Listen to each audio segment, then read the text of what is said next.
All right, ladies and gentlemen, you are welcome to this episode of The Truth with Ben Jokes, your trusted political talk show.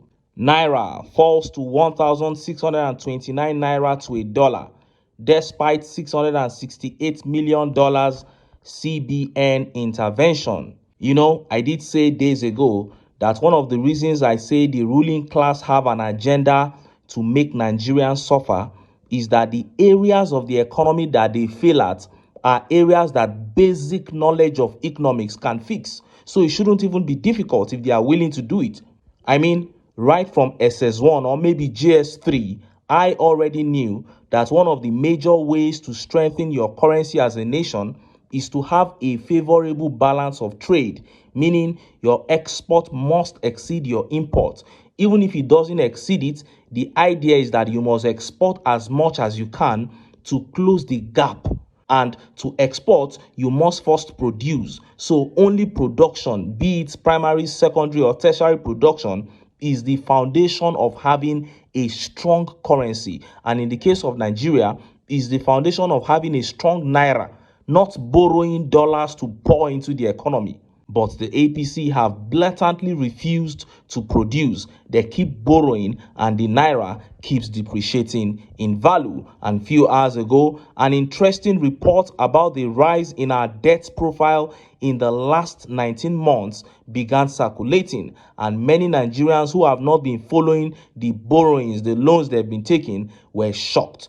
But just as Nigerians were yet reacting to that update from Borno State began making the rounds. The Borno State Governor Babagana ZULUM has cried out in an attack against the TINUBU regime. He said Borno has been neglected by the government and that terrorists are taking over the state. They have already taken over many local governments as we speak. Why not, when almost all the soldiers are in Southeast and South-South? Before I show you details of these top stories and how Nigerians reacted, let me quickly show you these videos. In this first video, we have Tinubu's special advisor on the economy, Tope Fasua. This man has gone totally mad. In this interview, he said that there is free medical care and free education in Nigeria. There should be a limit to everything. See the video. Where your number came from? World because Bank. I was okay. World Bank, either World Bank or CIA. Let's know. But the point is that Nigeria had always been around 35, and Nigeria was one of the least unequal countries in Africa. The worst country in inequality being South Africa. Even in South Africa, which was standing at about 62%, it has got worse. But do these countries not have? But they have social security nets. In the United States, you can go to the hospital. Palliative that the government, you can go to Dr. school. Abati mentioned. So can I go to the hospital? Absolutely. For free? Depending on and where you treated? live, absolutely. You can in Nigeria. School? Health is free. School is Running free. water? You went to a private school. Running water? Reckon. Now, probably not even in Nigeria. We have our challenges anyway. You heard that. Now, just like I said, there should be a limit to everything. I know he's doing his job. This is what he's being paid to do, to defend the government of the day. But haba, you should use your brain at least. There is a level that lies should not get to. How can you say that free health and free education exist freely in Nigeria? No, this man has totally lost it mentally. His family members should better catch him and tie him up and find him help. And Ken Norton here says, this is the so-called youth who wanted to be president in 2017-2018, not knowing he was working for Tinubu. Of course, Tope Fasua ran for the office of the president, and some Nigerians were saying, this guy is fit. We never knew he was this dumb. Angry Nigerian here says, Nigerians are too docile for my liking. You guys are everywhere around the world, but useless politicians like Wike will travel to Senate climbs and nothing will still happen to them. You guys will really suffer very well until politicians start dying and understand consequences. That is the revolution that we are talking about. If Nigerians don't rise to say no, nothing will ever change. Amazing here says, sorry to insult this man. He is an idiot for spewing rubbish in his dirty mouth. I don't think you have to apologize for insulting this Tope Fasua. The man is in fact a disgrace to the youths of this country. The next video here is one with very, very few words, but it is as disgraceful as can be. APC governors, as jobless as they are, packed themselves in one bus and traveled to Kaduna to go and greet Buhari. Who does that? See the video. A delegation of governors under the platform of the All Progressives Congress APC has paid a courtesy visit to former President Muhammadu Buhari in Kaduna. Among them are the chairman of Northern Governors Forum, Yahaya Inuwa, the governor of Kogi State, Usman Ododo, Kaduna State Governor Uba Sani, among others. The visit was aimed at appreciating the former president for his continued support and to consolidate efforts towards strengthening internal cohesion within the party ahead of future political activities. Chairman of the Progressive Governors Forum, Governor Hope Uzodinma, said the former president was pleasantly surprised by the visit. He assured that the governors will continue to work towards sustaining peace and unity within the APC.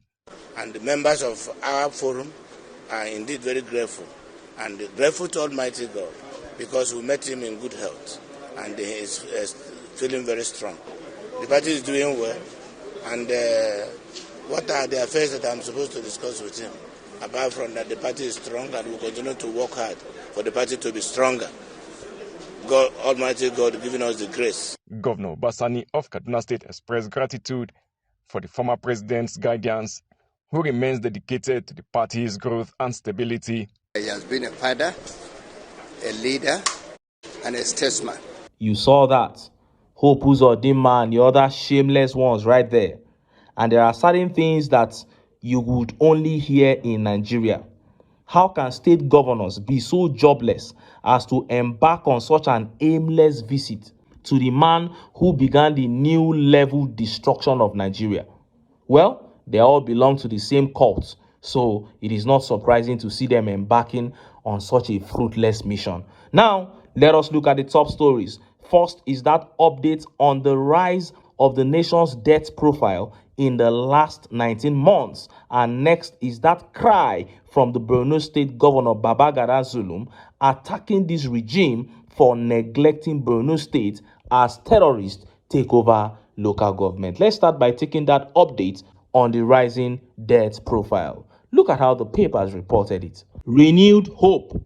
Nigeria's debt portfolio increases by 55 trillion under TINUBU government in 19 months. A Sahara Reporters review of data published by the Debt Management Office has shown that within 19 months of TINUBU-led administration, the Nigerian government's debt portfolio grew by 55.2 trillion naira. This development comes despite repeated promises by the TINUBU administration that Nigeria would become less reliant on loans. For instance, in August 2023, while inaugurating the Presidential Committee on Tax Reforms, TINUBU vowed to reduce Nigeria's dependence on borrowing for public expenditure.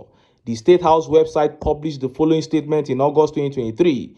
Bola Tinubu in Abuja expressed his resolute commitment to break the vicious cycle of over-reliance on borrowing for public spending and the resulting burden of debt servicing it places on the management of Nigeria's limited government revenues.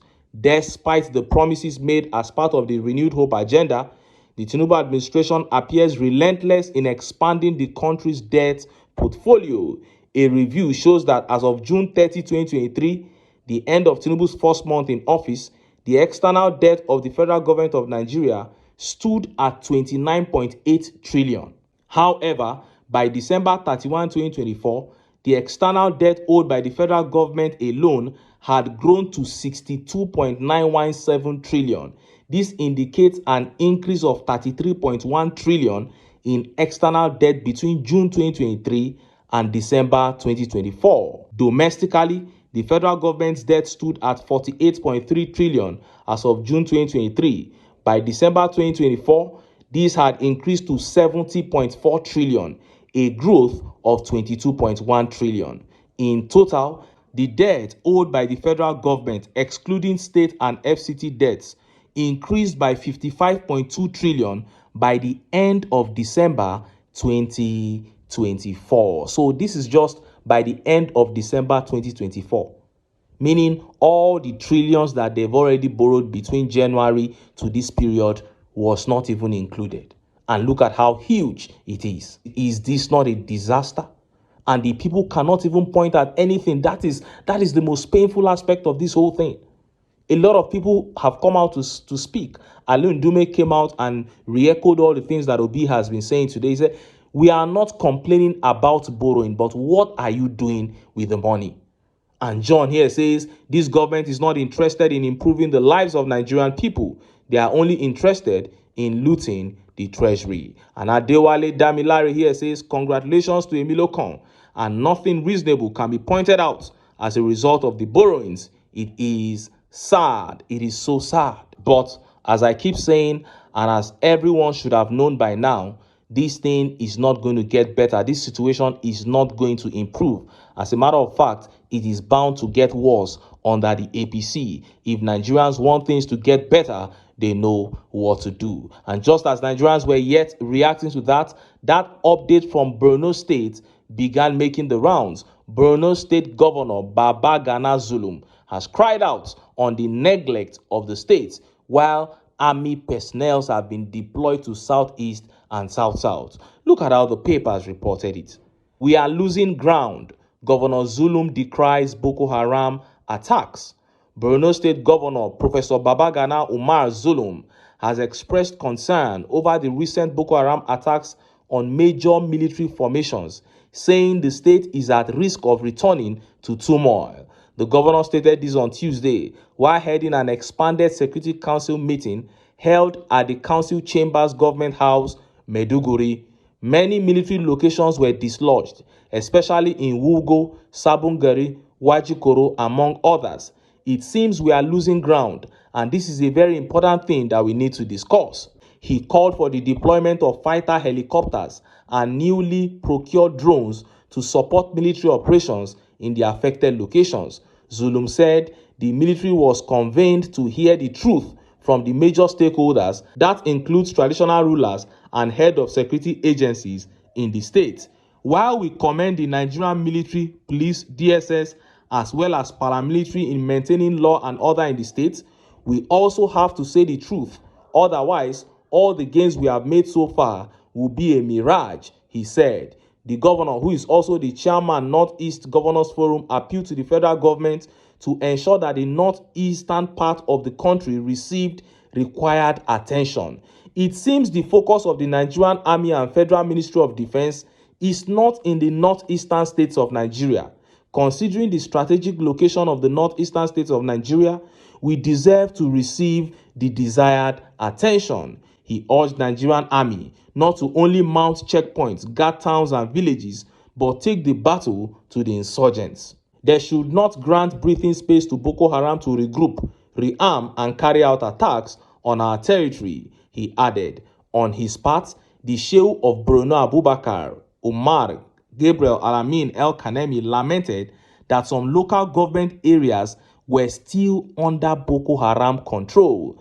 The 3 LGs are no-go areas, especially Abadam. It is no-go area. People are afraid to go. So also Mate and Guzamala, a very big town bordering Cameroon, he said. Shehu noted that the peace in the state is being compromised by settlers who came in disguise as those acquiring Islamic education and other businesses. Our people were forced into exile to neighboring countries to avoid Boko Haram attacks, he said.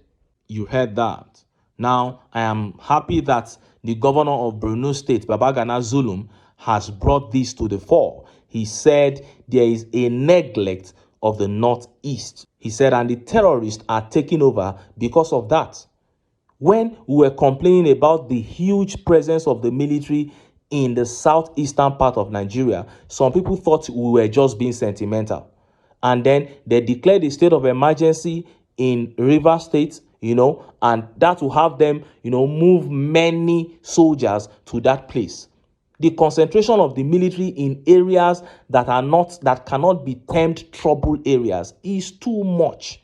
These areas are not as troubled as the northern parts. So the governor of Borno State has now come out to say it. He said, look, you are neglecting our state and the terrorists are taking over.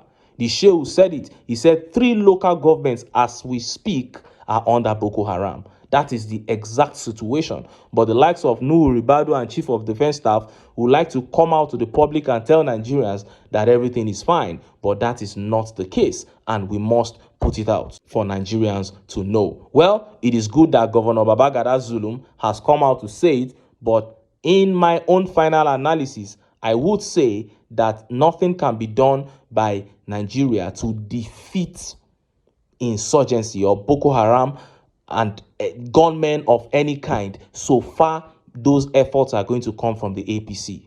It will not work because these guys are the ground patrons of these people.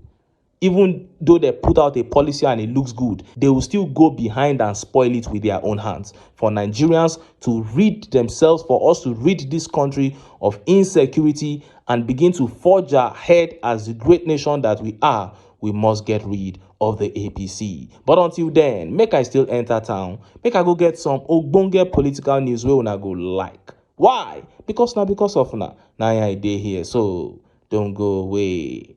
Don't go.